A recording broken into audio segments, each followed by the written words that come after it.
In the glittering halls of Valdoria's ancient palace, where whispers carry more weight than gold, and a single word can topple kingdoms, Queen Seraphina believed herself untouchable.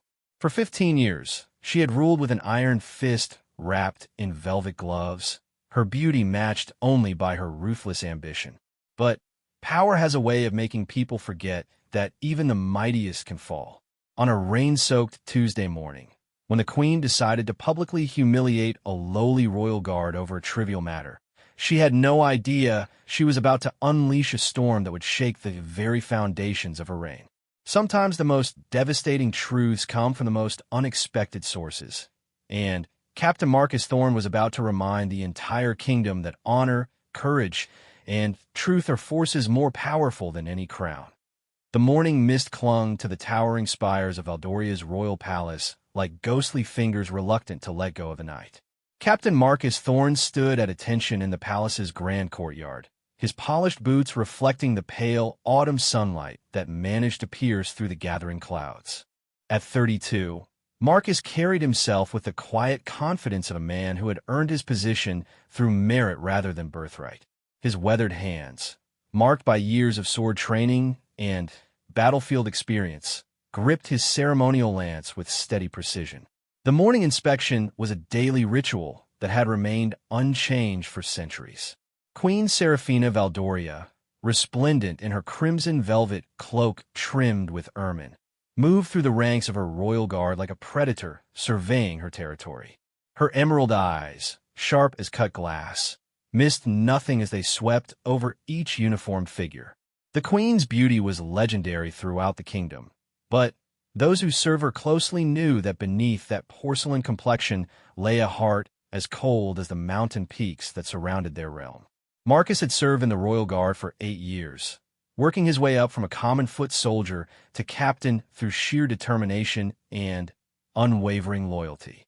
Unlike many of his peers who had purchased their positions or inherited them through family connections, Marcus had bled for his rank. The scar that ran from his left temple to his jawline served as a permanent reminder of the battle, where he had single-handedly saved the lives of 12 fellow soldiers during a border skirmish with the neighboring kingdom of Astoria. Queen Seraphina paused before Marcus, her calculating gaze traveling from his perfectly polished boots to the gleaming buttons of his midnight blue uniform. The silence stretched between them like a taut bowstring, and Marcus could feel the weight of every eye in the courtyard upon them. The Queen had a reputation for these impromptu examinations, using them to establish dominance and remind everyone of their place in the rigid hierarchy of palace life. Captain Thorne, the Queen's voice rang out across the courtyard, clear and commanding. Your sword appears to have a smudge on the pommel. Marcus glanced down at his sword, knowing full well that it was immaculate. He had spent the better part of an hour that morning ensuring every piece of his equipment was spotless. The supposed smudge was nothing more than a reflection of light, but he understood the game being played. This was not about cleanliness or protocol. This was about power and the public demonstration of it. Your Majesty, Marcus replied, his voice steady and respectful. I believe what you're seeing is merely a reflection. The sword was cleaned thoroughly this morning according to regulation standards. A murmur rippled through the assembled guards and courtiers who had gathered to witness the inspection. No one spoke back to Queen Seraphina, no matter how politely or accurately. The Queen's eyes narrowed, and her lips curved into a smile that held no warmth. Are you suggesting, she said, her voice dropping to a dangerous whisper that somehow carried to every corner of the courtyard, that I do not know the difference between a reflection and a smudge? Are you implying that my eyes deceive me, Captain? Marcus felt the trap closing around him like iron jaws. To agree would be to call his queen a liar, an act of treason. To disagree would be to admit to a failure that did not exist, undermining his integrity and competence before his men. He had watched this scene play out before with other officers, seen good men broken and humiliated for the Queen's entertainment. But Marcus Thorne was not like other men. Your Majesty, he said, his voice carrying across the suddenly silent courtyard, I would never presume to question your perception. However, I stand by the condition of my equipment and the thoroughness of my preparation. If there appears to be an imperfection, perhaps we might examine it more closely together, so that I might learn from your superior observation. The suggestion was bold, almost revolutionary in its implications. Marcus was essentially calling the Queen's bluff, offering to prove his point while maintaining the facade of deference.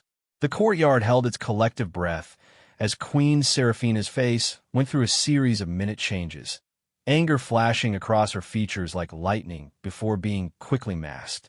Lady Catherine Morwood, the Queen's primary lady-in-waiting and closest confidant, stepped forward slightly, her pale blue eyes darting between the Queen and the captain. Catherine had served the royal family for over a decade, and she recognized the dangerous waters they were all suddenly navigating.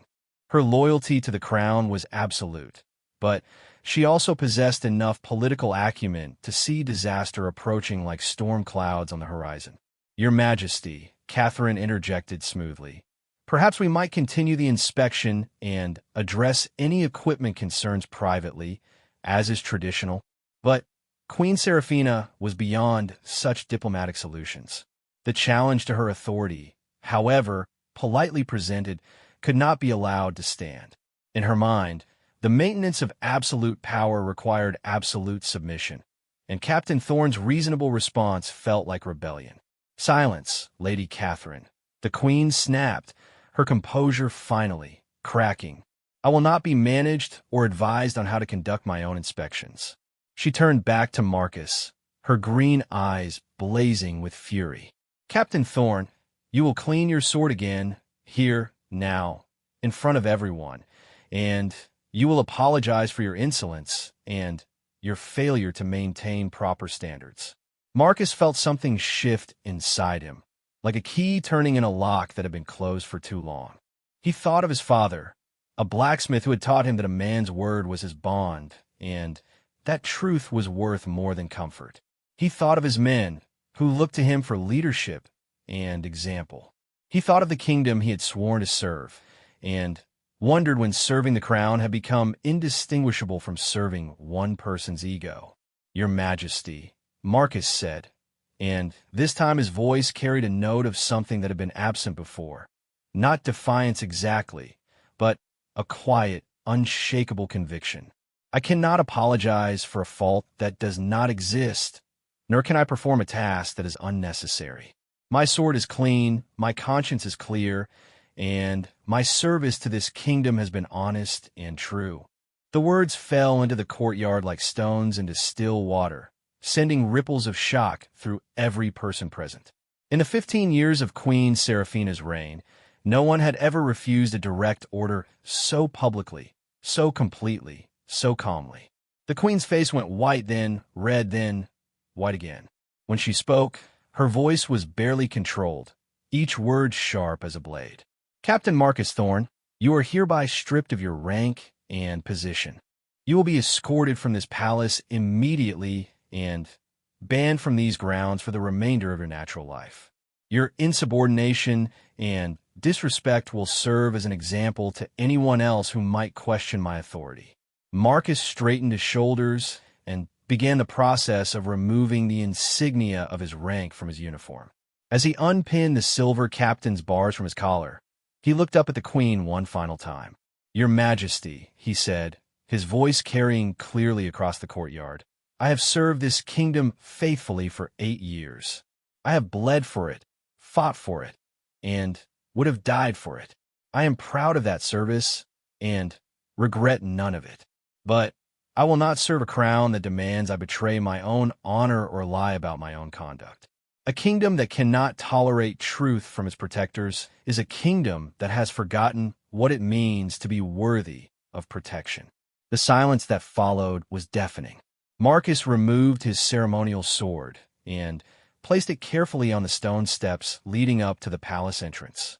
He stripped off his royal guard cloak, folding it with military precision before placing it beside the sword. Finally, he removed his captain's insignia and set them on top of the folded cloak. As he walked across the courtyard toward the palace gates, his back straight and His head held high, Marcus could feel the weight of every gaze upon him. Some faces showed shock, others fear, and a few showed something that might have been admiration. But it was the expression on Queen Seraphina's face that would haunt him, a mask of rage barely containing something deeper, more dangerous than simple anger. Behind him, the queen's voice rang out across the courtyard like a curse. Let this be a lesson to all who serve in my guard. Loyalty is not optional, and defiance will be met with swift and permanent consequences. Captain Thorne's career dies here today, along with any foolish notions about questioning royal authority. But as Marcus Thorne walked through the palace gates and into the uncertain world beyond, he could not have known that his stand for truth and honor had planted seeds that would grow into something far more powerful than the queen could have imagined. In the crowds of servants, courtiers, and guards who had witnessed the confrontation, whispers were already beginning. Questions were being asked in hushed voices about power and its proper use, about the difference between service and servitude, about whether a ruler who demanded lies could truly be worthy of loyalty. The game had changed, and Queen Seraphina, in her fury and pride, had made the first move in what would become her own downfall. Part 2 news of Captain Marcus Thorne's dismissal spread through the kingdom like wildfire through dry grass. In the taverns of the capital city, merchants and craftsmen who had never given much thought to palace politics found themselves discussing the confrontation in hushed, urgent tones. The story grew with each telling, but at its heart remained the simple, powerful image of a man choosing honor over security, truth over convenience. Lady Catherine Morwood stood at the tall windows of her chambers, gazing out at the bustling streets below where clusters of people gathered in animated conversation. As the Queen's closest advisor, she understood better than most the dangerous currents that were now flowing through the kingdom. The dismissal of Captain Thorne had not ended the matter as Queen Seraphina had intended. Instead, it had opened a door that might prove impossible to close. Catherine had spent the better part of 3 days attempting to counsel the Queen on damage control, but her efforts had been met with increasingly volatile responses. Seraphina seemed incapable of understanding that her public humiliation of a respected officer had created exactly the opposite effect of what she had intended. Instead of demonstrating her absolute power, she had revealed the petty cruelty that lay beneath her regal facade. The knock on Catherine's door was soft but insistent. She turned to find Sir Edmund Blackwood, the master of intelligence, standing in her doorway. Edmund was a lean, silver-haired man whose sharp mind had served the crown faithfully for over 20 years. His network of informants and spies kept the royal family informed of threats, both foreign and domestic, and the troubled expression on his face told Catherine everything she needed to know about the current state of public sentiment. "Lady Catherine," Edmund said, closing the door carefully behind him, "we need to discuss the situation with Captain Thorne. The ramifications are proving to be more significant than Her Majesty anticipated." Catherine gestured for him to take a seat in one of the leather chairs near her fireplace. "What are your sources telling you, Edmund?" "Nothing good," he replied, settling into the chair with a weary sigh. "The story has reached every corner of the kingdom, and it's not being told in a way that favors the crown. Marcus Thorne is being painted as a hero, a man who stood up for principle against tyrannical authority. There are ballads being sung about him in taverns, pamphlets being circulated that question the Queen's judgment, and, worst of all, members of the Royal Guard are beginning to ask uncomfortable questions about their own oaths of service." Catherine felt a chill that had nothing to do with the autumn air drifting through her window. "How widespread is this sentiment?" "More than we can afford," Edmund replied grimly. "I've received reports from my agents in 7 major cities and a dozen smaller towns. The pattern is consistent everywhere. People are talking about honor, about the difference between loyalty to a person and loyalty to ideals. Some are even beginning to question whether Queen Seraphina represents the values that Valdoria was founded upon." The implications were staggering. Valdoria had enjoyed relative peace and prosperity for generations, but That stability was built upon the foundation of public trust in the monarchy. If that trust began to erode, the consequences could be catastrophic. Where is Marcus Thorne now? Catherine asked. That's perhaps the most troubling aspect of this entire situation, Edmund said, leaning forward in his chair. He's not hiding, he's not fleeing the kingdom, and he's not speaking out against the crown. He's simply living. He's taken lodgings in a modest inn in the merchant quarter and is apparently seeking employment as a private security consultant. His very ordinariness is somehow making him more powerful. Catherine understood immediately. Had Marcus fled the kingdom or begun speaking out against Queen Seraphina, he could have been painted as a traitor or a malcontent. But by simply continuing his life with dignity and grace, he was allowing others to draw their own conclusions about who had behaved honorably in their confrontation. A commotion in the courtyard below drew their attention to the window. A group of royal guard was conducting their evening drill, but something was different.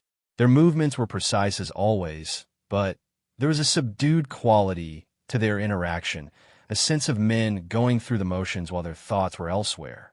The guard is troubled, Edmund observed. Sergeant Reynolds came to me yesterday, asking questions about precedent, about whether orders that compromised a soldier's honor had to be followed. Lieutenant Morrison has requested a private audience with me to discuss matters of conscience. These are not men prone to philosophical discussions, Catherine. They're practical soldiers who are suddenly questioning the very foundations of their service. The door to Catherine's chambers burst open without warning, and Queen Seraphina strode in, her face flushed with anger and her emerald eyes blazing. She had clearly overheard at least part of their conversation, and her expression suggested she was not pleased with what she had discovered. So, the Queen said, her voice dripping with contempt, "My most trusted advisors are meeting in secret to discuss my failures. How refreshing to discover that loyalty is apparently as rare in my inner circle as it is among my guards." Both Catherine and Edmund rose immediately, but neither appeared particularly surprised by the Queen's sudden appearance. They had both served the crown long enough to recognize the signs of a ruler under pressure, and they had both seen Seraphina's tendency to lash out when cornered. "Your Majesty," Catherine said carefully, "Sir Edmund and I were discussing the public response to recent events and developing strategies to address any concerns that might arise." "Concerns?" Seraphina laughed, but there was no humor in the sound. "The concerns of peasants and merchants about matters they couldn't possibly understand? The worries of soldiers who have forgotten their place and their purpose? These are not concerns. They are symptoms of a disease that requires treatment." Edmund cleared his throat diplomatically. "Your Majesty, with respect, the sentiment appears to be more widespread than we initially anticipated. It might be wise to consider addressing the situation before it has a chance to develop further." Queen Seraphina whirled on him, her fury evident in every line of her body. "Address the situation? What situation, Sir Edmund?" "A disgraced former captain has been removed from his position for insubordination, and now the rabble thinks they have opinions about royal prerogatives. The solution is not negotiation or appeasement. It's a reminder of who holds power in this kingdom and what happens to those who challenge it." Catherine exchanged a quick glance with Edmund, both recognizing the dangerous path the Queen was suggesting. "Your Majesty, what exactly are you proposing?" "Marcus Thorne has become a symbol," Seraphina said, beginning to pace the room like a caged predator. "Symbols have power, and that power can be used against us if we allow it to grow unchecked. But symbols are also fragile things. They can be broken, discredited, destroyed. If Captain Thorne is the problem, then Captain Thorne must be eliminated as a factor in this equation." The word eliminated hung in the air like a poison cloud. Catherine felt her blood run cold as she realized what the Queen was suggesting. "Your Majesty, surely you're not implying—" "I'm not implying anything," Seraphina snapped. "I'm stating clearly that Marcus Thorne represents a threat to the stability of this kingdom and to the authority of the crown." That threat must be neutralized by whatever means prove necessary. If he will not disappear quietly on his own, then we must provide him with incentive to do so. Edmund stepped forward, his usually diplomatic demeanor strained with concern. Your Majesty, any action taken against Marcus Thorne at this point would only confirm the narrative that's already developing among the people. He would become a martyr rather than simply a dismissed officer. Then perhaps, the Queen said with a cold smile, we need to ensure that the narrative changes. Perhaps we need to discover some unfortunate truths about Captain Thorne's past service, some evidence of corruption or cowardice that would explain why he was really dismissed. Surely a man with his background has secrets that could be brought to light. The suggestion was clear, and both advisors understood the full implications of what was being proposed. Queen Seraphina was not merely suggesting character assassination. She was demanding the fabrication of evidence, the creation of lies designed to destroy a man's reputation and, by extension, discredit the principles he had come to represent. Catherine found herself thinking of her own oath of service, sworn 23 years earlier when she had first been appointed to court. She had pledged to serve the crown faithfully and honorably, to uphold the values and traditions of the kingdom. But what happened when the crown itself abandoned those values? What happened when service to the monarchy required betrayal of the very principles that made the monarchy worth serving? Your Majesty, Catherine said slowly, choosing her words with extreme care, perhaps we should consider other approaches. If Captain Thorne has become a symbol, then we might create new symbols, better symbols. A public recognition of other guards who embody the loyalty and service we value, perhaps a royal commendation ceremony that redirects public attention toward positive examples of military service. But Queen Seraphina was beyond such subtle solutions. Her world had become divided into simple categories: those who submitted absolutely to her will and those who threatened her power. Marcus Thorne had crossed from the first category into the second, and, in her mind, there was only one acceptable response to such threats. You misunderstand the nature of the problem, the Queen said, her voice taking on a tone of cold finality. This is not about providing better examples or redirecting attention. This is about demonstrating that challenges to royal authority have consequences, severe and permanent consequences. Marcus Thorne made his choice when he defied me publicly. Now he must face the results of that choice. As Queen Seraphina swept from the room, leaving Catherine and Edmund alone with their troubled thoughts, neither could have known that the Queen's words had been overheard by young Thomas Hartwell, a junior secretary whose duties included maintaining the palace's private correspondence. Thomas had been delivering documents to Catherine's chambers when the Queen's voice had carried clearly through the partially open door. What Thomas heard changed everything, because Thomas Hartwell had a secret that neither the Queen nor her advisors knew.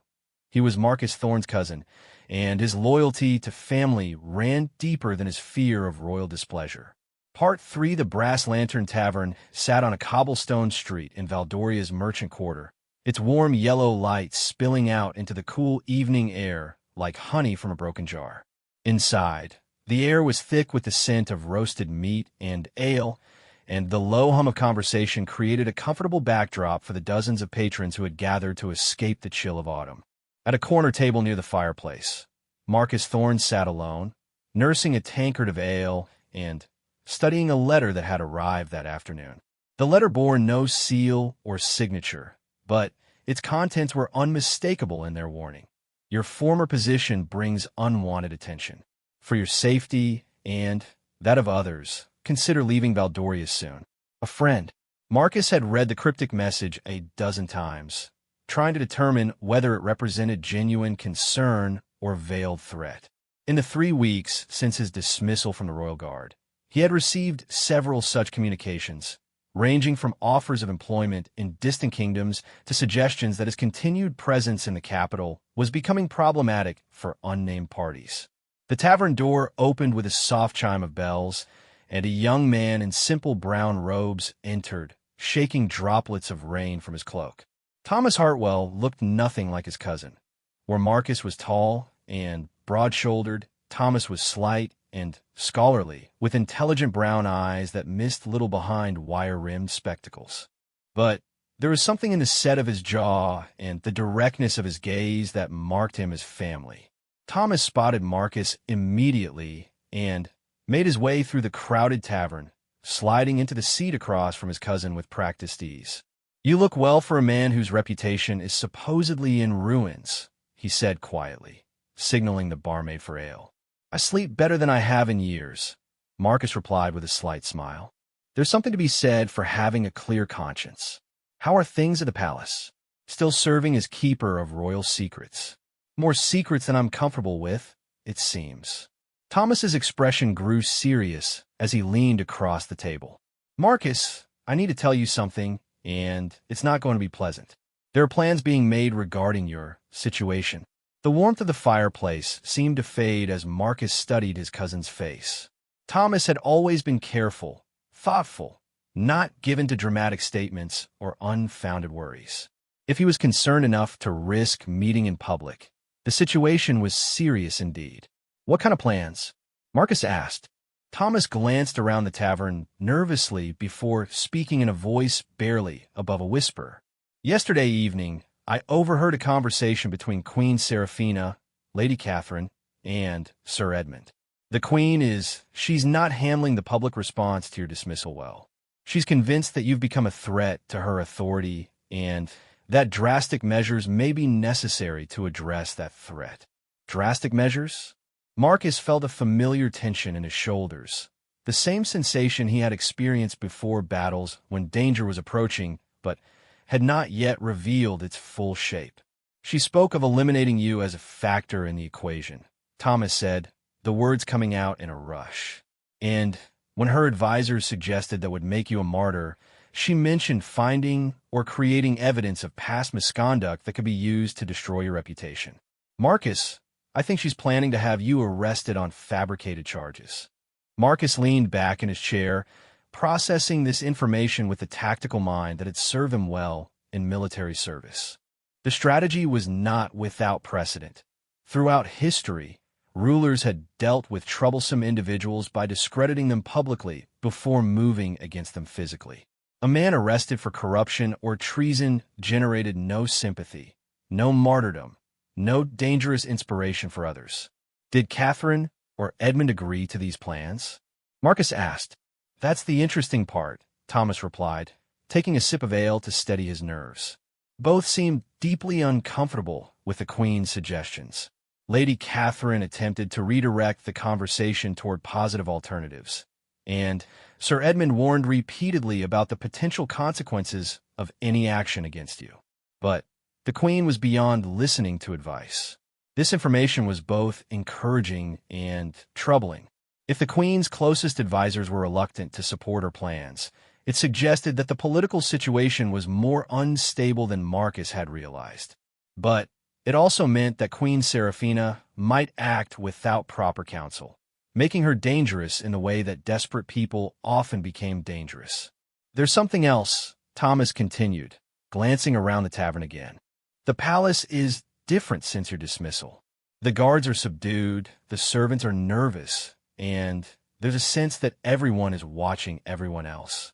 I've heard whispers in the corridors, conversations that stop when supervisors approach, questions being asked that were never asked before."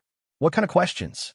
"About duty and honor, about the difference between serving the crown and serving a person who wears the crown, about whether loyalty requires blind obedience or whether it demands holding leaders accountable to higher standards." Thomas paused, studying his cousin's face. "You started something, Marcus. I'm not sure you realize how significant it is." Marcus had sensed the undercurrents of change during his weeks in the city. Conversations stopped when he entered shops, but not out of hostility, rather out of a kind of respectful recognition that he couldn't quite understand. Shopkeepers offered him discounts he hadn't requested.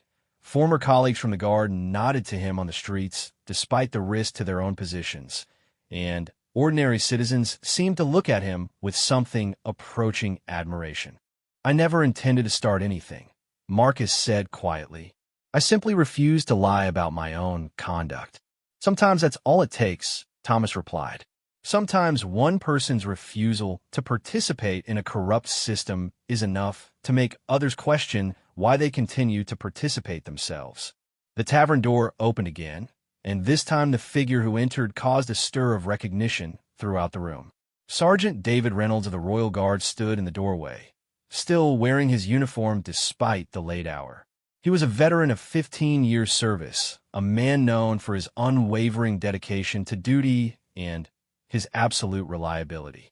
His presence in a common tavern while in uniform was unusual enough to draw stares, but his obvious search for someone made the moment feel charged with significance. Reynolds spotted Marcus and approached their table with the measured stride of a professional soldier. "Captain Thorne," he said formally, using the rank that Marcus no longer held. "Might I have a word with you, sir?" The formal address was deliberate and meaningful.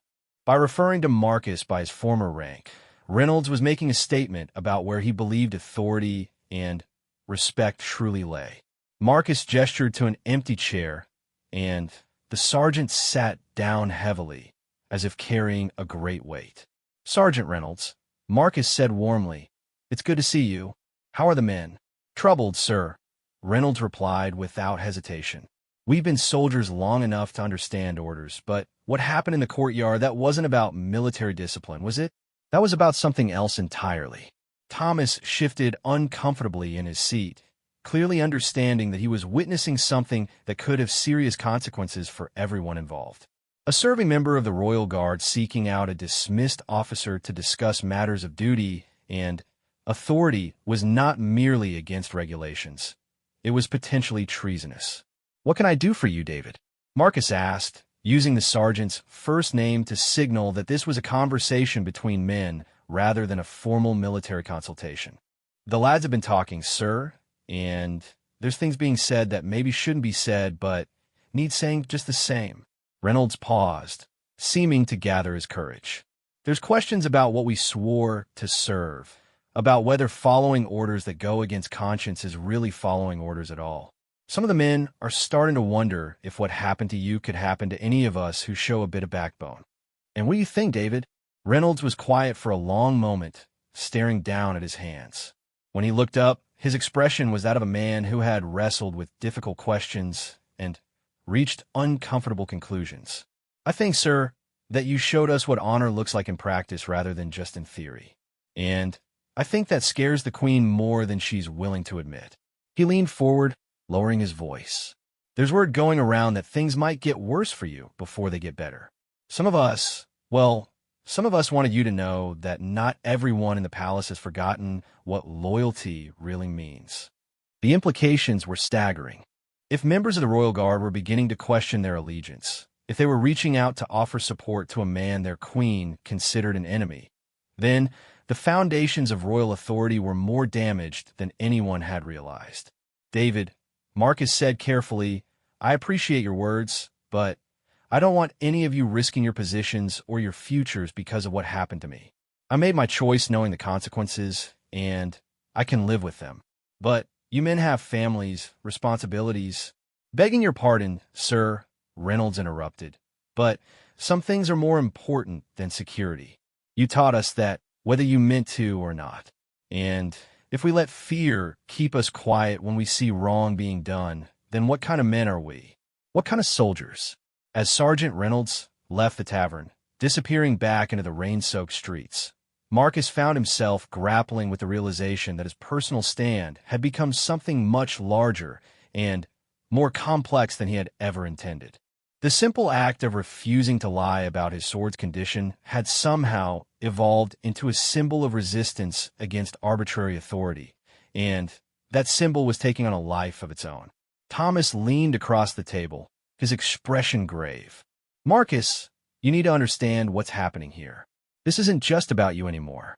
The Queen is going to see Reynolds' visit as confirmation of her worst fears about your influence. If she was planning drastic action before, then she'll accelerate those plans now," Marcus finished. "The question is, what exactly is she planning, and how do we prepare for it?" But even as they spoke in hushed voices about strategy and preparation, Neither Marcus nor Thomas could have known that Queen Seraphina had already set her plan in motion. At that very moment, three men were meeting in a darkened chamber beneath the palace.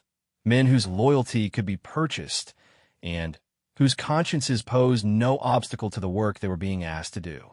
The game had entered a new phase, and the stakes were about to become much higher than anyone had imagined. Part for the pre-dawn darkness that blanketed Valdoria's capital was broken only by the occasional flicker of torchlight from the palace guards making their rounds. In the depths of the royal dungeons, where thick stone walls muffled sound and dampened hope, Queen Seraphina stood before a heavy wooden table laden with documents, quills, and an elaborate wax seal bearing the royal crest. Her emerald eyes gleamed with cold satisfaction as she reviewed the papers that would, within hours, transform Marcus Thorne from a troublesome symbol of resistance into a disgraced criminal awaiting trial for treason. Sir Edmund Blackwood stood at a respectful distance, his face carefully neutral despite the turmoil in his mind. As master of intelligence, he had spent decades serving the crown with unwavering loyalty, but the documents spread before the Queen represented a betrayal of everything he had sworn to protect. The evidence against Marcus Thorne was compelling, detailed, and completely fabricated. "The forgeries are exceptional work," Queen Seraphina said, running her fingers across a letter that appeared to bear Marcus's handwriting. "Master Cromwell has outdone himself. These communications with Astrian agents are so convincing that I almost believe them myself." The letters detailed a fictional conspiracy in which Captain Marcus Thorne had allegedly been passing military secrets to Valdoria's traditional enemies in exchange for gold and promises of position in a foreign court. Bank records had been altered to show mysterious payments. Witness statements had been crafted from whole cloth, and even physical evidence had been planted in Marcus's former quarters at the barracks. "Your Majesty," Edmund said carefully, "I must once again express my concerns about this course of action. If these fabrications are ever discovered—" "They will not be discovered," the Queen interrupted sharply, "because they will never be examined closely enough to reveal their true nature. Marcus Thorne will be arrested on charges of treason, tried swiftly, and executed before any serious investigation can take place. The evidence will be so overwhelming and the trial so efficient that no one will have cause to question the verdict." But even as Queen Seraphina spoke with confidence about her plan, she was unaware that her conspiracy had already begun to unravel. Master Timothy Cromwell, the forger who had created the false documents, was not the loyal servant she believed him to be. Years of creating false papers for various purposes had taught him the value of insurance, and he had secretly retained copies of everything he had produced, along with detailed records of who had commissioned each forgery and why. More importantly, Cromwell had a daughter named Sarah who worked as a seamstress in the city, and Sarah was engaged to marry Corporal James Fletcher of the Royal Guard. When Cromwell learned the true purpose of his latest commission, his conscience had finally overcome his greed, and he had shared the truth with his daughter, who had immediately informed her fiancé about the plot against Marcus Thorne. As Queen Seraphina put her royal seal to the arrest warrant, Corporal Fletcher was making his way through the pre-dawn streets toward the Brass Lantern Tavern, where Marcus had taken permanent lodgings. The young soldier's heart pounded with each step, knowing that he was about to commit an act that could cost him everything, but also knowing that some betrayals were worse than punishment, and that some silences were louder than any protest. Marcus was awake when the soft knock came at his door, having learned in his military career that sleep was often a luxury that soldiers could not afford. He opened the door to find Fletcher standing in the hallway, still wearing his guard uniform but looking haggard and desperate. "Corporal Fletcher," Marcus said, recognizing the young man immediately. "What brings you here at this hour?" "Sir," Fletcher said, his voice tight with urgency, "they're coming for you within the hour. The Queen has signed an arrest warrant on charges of treason, and there's evidence, sir, they've fabricated an entire conspiracy. Letters, payments, witness statements, everything needed to see you hanged as a traitor." Marcus had been expecting something like this ever since his conversation with Thomas, but the reality of it still hit him like a physical blow. He thought of his father's words about truth being worth more than comfort, and realized that he was about to discover just how much that truth would cost him. "How do you know this?" Marcus asked. "My fiancé's father was commissioned to forge the documents," Fletcher replied quickly. "Master Cromwell kept copies of everything as insurance. Sir, the evidence is extensive and convincing. Even if you prove it's false eventually, that could take months or years, and the Queen intends to move quickly to trial and execution." Marcus began pulling on his clothes, his mind racing through options and possibilities. Flight was the obvious choice, but running would confirm his guilt in the minds of many and abandon the principles that had led him to this moment. Staying and fighting would likely result in his death, but it might also expose the Queen's corruption and vindicate everything he had stood for.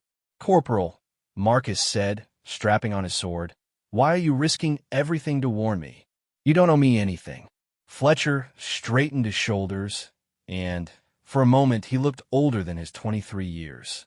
"You taught us something in that courtyard, sir. You showed us what it means to choose principle over convenience, truth over safety.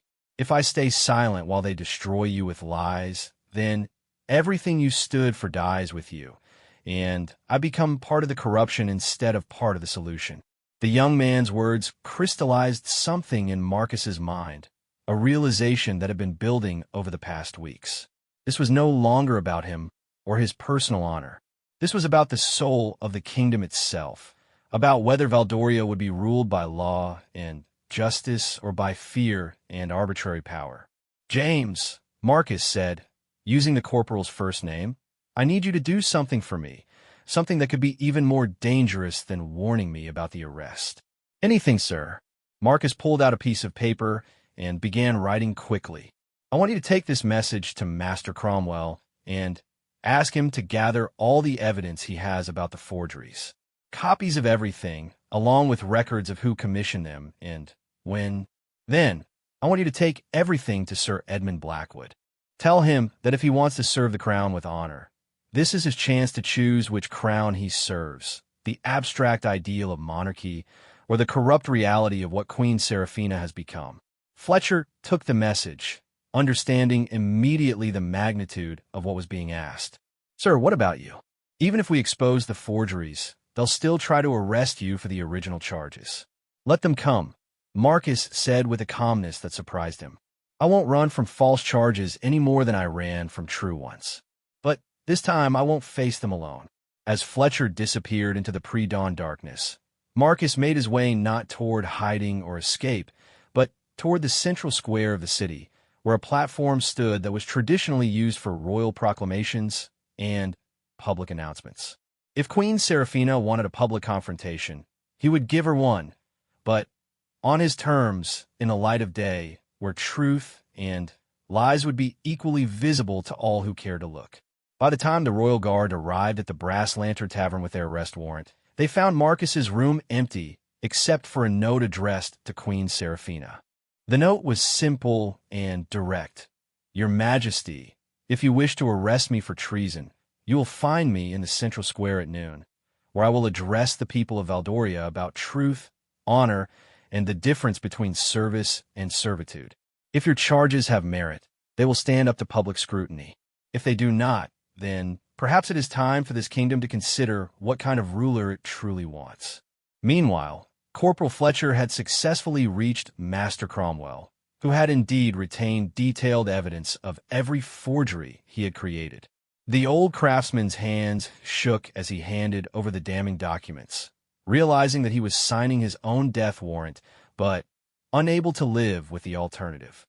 "Tell Sir Edmund," Cromwell said quietly, "that I have served many masters over the years, but I have never before been asked to help destroy an innocent man for the crime of possessing integrity. If that is the price of royal favor, then perhaps royal favor is not worth having." Sir Edmund received Fletcher's message and the evidence just as Queen Seraphina was learning about Marcus's challenge. The spymaster found himself holding in his hands the proof of a conspiracy that went to the very heart of the government he had served faithfully for decades.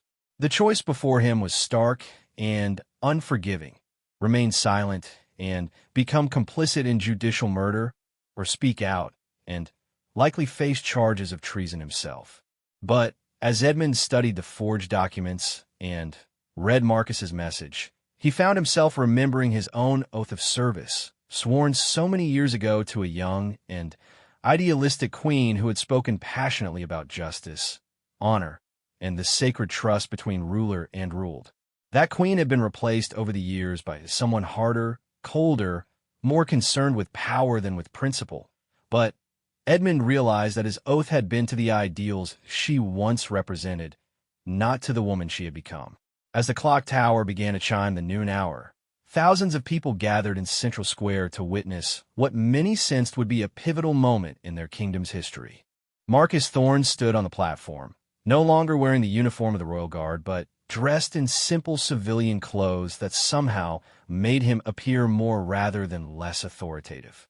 Queen Seraphina arrived with a full contingent of guards, her face set in lines of cold fury. She had expected Marcus to flee or hide, not to challenge her publicly on ground of his choosing. The crowd parted before her royal procession, but there was something different in the way they moved, something that suggested respect for position rather than love for the person who held it. As the queen took her place at the front of the crowd, Sir Edmund appeared beside her, carrying a leather portfolio that would determine the fate of kingdoms. Behind them, unnoticed in the press of people, stood Thomas Hartwell, Sergeant Reynolds, Corporal Fletcher, and dozens of others who had been touched by Marcus's example and were now prepared to stand witness to whatever was about to unfold. Marcus stepped forward on the platform and began to speak, his voice carrying clearly across the square. "Citizens of Valdoria, I stand before you today, accused of treason against the crown. The evidence against me is extensive and detailed, crafted by skilled hands to present a convincing case for my guilt. But before I'm arrested and tried for these charges, I want you to hear the truth about what evidence can and cannot prove about the difference between serving a kingdom and serving the person who rules it, and about why your approval matters more to me than royal favor ever could." And in that moment, as Marcus began to tell his story to the people of Valdoria, the real trial began, not of his guilt or innocence, but of the very system that had brought them all to this point. Queen Seraphina would have her confrontation, but it would not unfold as she had planned, and its consequences would reshape the kingdom in ways that no one could have foreseen. The age of absolute royal authority was ending, and the age of accountable government was about to begin, born from one man's refusal to lie about the condition of his sword, and nurtured by the courage of all those who chose to stand with truth when truth required them to risk everything they held dear.